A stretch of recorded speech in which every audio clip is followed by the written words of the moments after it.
New pipeline project now days away from breaking ground. The new construction is already putting Ohio back in the running for at least one manufacturing plant that was supposed to be built in Quebec.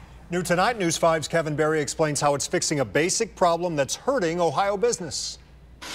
Contractors are on standby, waiting for the word to start building the Risberg Pipeline in areas like this, just south of Conneaut, to bring some much-needed natural gas to the area. Along quiet streets on the northeastern corner of Ohio, a big problem for Cristal's VP of Manufacturing and Mining, Scott Strayer, is pretty clear. In this area, we're kind of limited on where we can get our gas. Dominion East Ohio tells me the whole region has had trouble getting enough natural gas for years. If the only high-pressure gas line needs to be shut down for repairs, Strayer's whole factory has to go offline. And growing the business that employs nearly 500 local workers is tied to how much gas Cristal can use. One of the things that we have to look at if we're going to expand our business is what utilities are available. Conneaut City Manager Jim Hockaday says the community has already lost out. A longtime local aluminum company wanted to expand but couldn't. Ended up sending about 100 jobs over to Indiana instead of locating them here in Ohio.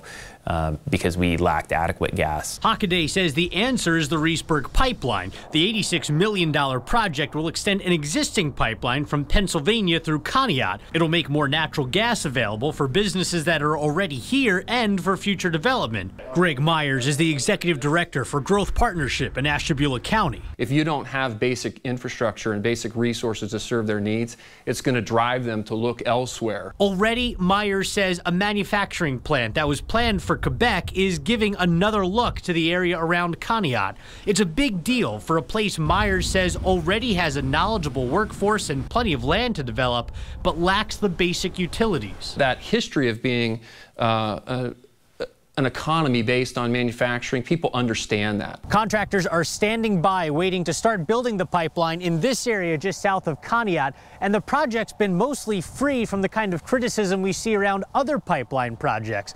The construction company tells me they think that's mostly because the nearby community realizes how badly they need this access to natural gas. In Conneaut, I'm Kevin Berry, News 5. And the pipeline construction company tells News 5 they're waiting to get the final approval, and the construction could start any day. If it starts this month, they expect to have the pipeline up and running in March.